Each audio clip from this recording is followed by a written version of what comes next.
जय माता जी दर्शक मित्रों, कुष्मांडा माता स्पेशल। जय माता जी दर्शक मित्रों, मैं आचार्य दुर्गा प्रसाद शास्त्री आप सबका स्वागत करता हूं आपके YouTube चैनल में, जहां पर हम विविध माताओं की बात कर रहे हैं। नवरात्र का पीरियड चल रहा है। आपके जीवन में माताओं का आशीर्वाद मिले और आप अपने जीवन में आगे बढ़ें, यही प्रार्थना हम माँ जगदम्बिका से करते हैं।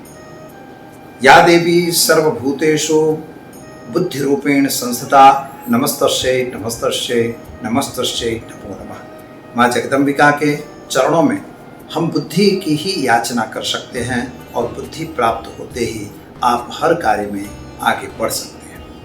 तो दर्शक मित्रों, आज का दिन जो है चौथा नवरात्र यानी माता कुष्मांडा का नवरात्र है। जिस तरह से हमने पहले भी बताया है कि माताएं विविध स्वरूपों में अवतरित हुई हैं। 9 दिन यानी नवरात्र के 9 स्वरूपों में जो माताएं अवतरित हुई हैं, उन्हीं माताओं का अलग अलग स्वरूप वर्णन किया गया है। यहाँ पर आज जो है वो कुष्मांडा माता का चौथा स्वरूप है। या देवी सर्वभूतेषु माँ कुष्मांडा रूपेण संस्थिता नमस्तस्यै नमस्तस्यै नमस्तस्यै नमो नमः।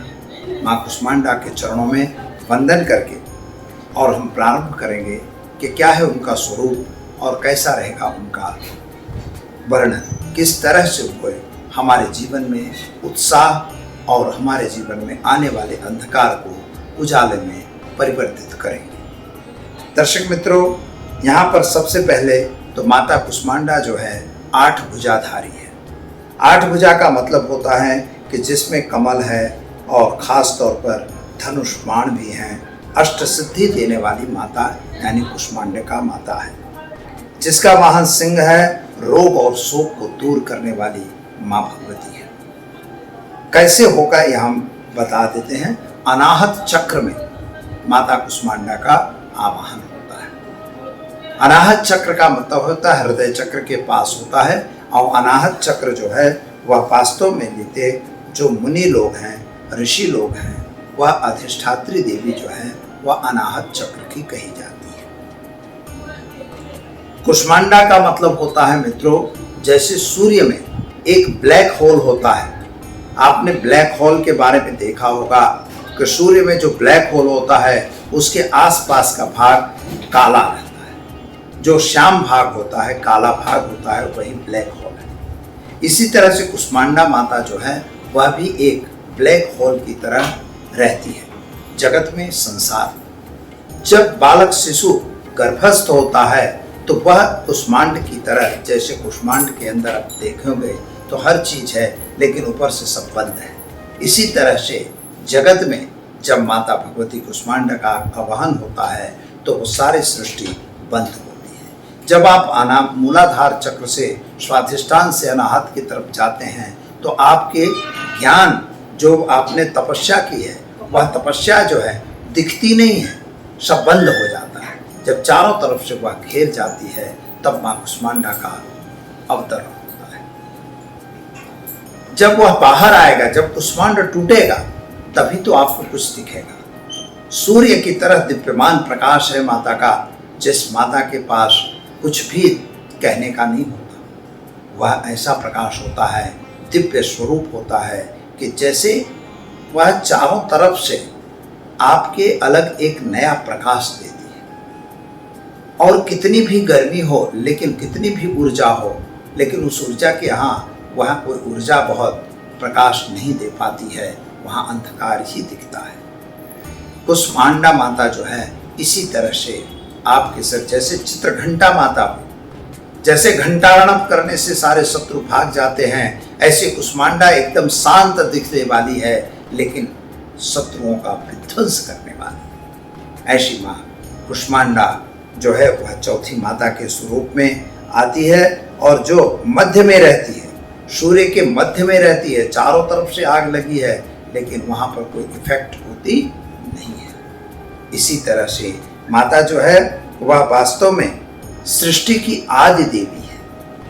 वहीं से सृष्टि की रचना होती है। जैसे गर्भस्थ शिशु जिस तरह से बंद रहता है, बाहर निकलने के बाद ही उसका विकास होता है, वह आगे बढ़ता है और संसार में हर प्रकार की प्रकृति को करता है। ऐसी ही माँ जगदम्बिका जो है वह पूरी सृष्टि को अपने अंदर दबाई हुई है और सारी सृष्टि उसकी मुट्ठी के अंदर बंद है, और जब वह खोलती है तभी सृष्टि में एक नए ऊर्जा का प्रारंभ होता है। यही माँ कुष्मांडा है और इसीलिए उसे अष्ट सिद्धि की दात्री कहा जाता है। 8 प्रकार की सिद्धियां, उसके 8 हाथ हैं, इसका मतलब अष्ट सिद्धि की प्राप्ति आपको माँ कुष्मांडिका की आराधना से मिल सकती है। सामान्य रूप से रोग दोष से अगर आप भयभीत हैं, आप बीमार हैं, दुखी हैं, कुछ भी है, तो आप यह समझ लीजिए कि अपने आप को अगर संकुचित कर लेंगे, अपनी इंद्रियों के जो भी सुख है उनको बंद करके आप संयमित कर देंगे, तो निश्चित आपको हर दुख और सुख से आपको निजाकत मिल जाएगी, आपको राहत मिलेगी। तो यही है कुष्मांडा माता और माता भगवती की आराधना कैसे करना। तो मित्रों, जो लोग रोग से और दोष से दुखी हैं, तो ओम ऐं ह्रीं क्लीं कुष्मांडा देव्यै नमः एक मंत्र यह रहेगा। दूसरा मंत्र है ओम ह्रीं श्रीं क्लीं कुष्मांडा देव्यै नमः। इन मंत्रों में से किसी भी एक मंत्र का आप जप कर सकते हैं। स्थापना की प्रक्रिया वही रहेगी, लेकिन यहाँ पे पीला वस्त्र आपको बिछाना होगा। जो बाजोट या थैल पाटला लेंगे उस पर आपको एक पीला वस्त्र बिछाना है।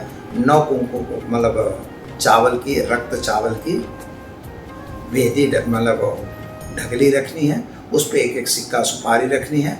रक्त पुष्प से 9 का पूजन करना है। ये 9 जो चीज़ें हैं वह 9 दुर्गा हैं, याद रखिएगा, ऐसा नहीं है। और 9 दुर्गा में चौथी दुर्गा जो है वह कुष्मांडा है, उसका विशेष पूजन आपको करना है। रक्त प्रकार के फल, रक्त मिठाई माँ भगवती को भोग धराइए, उसको मतलब प्रसाद में पान सुपारी और लौंग इलायची आप जरूर लगाइए। ऐसा करिए। इसके बाद माता भगवती की आराधना कीजिए।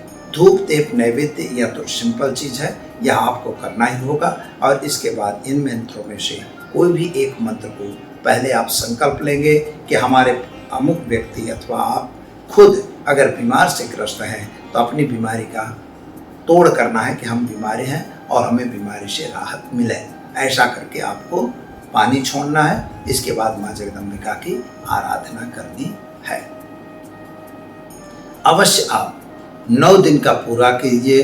9 दिन व्रत करने के बाद हवन वगैरह करिए, कन्याओं को भोजन कराइए। ऐसा करने से निश्चित तौर पर आपको जो भी आपके तकलीफ़ें हैं, बीमारी है, अगर कोई और तकलीफ है तो उससे आपको राहत मिलेगी।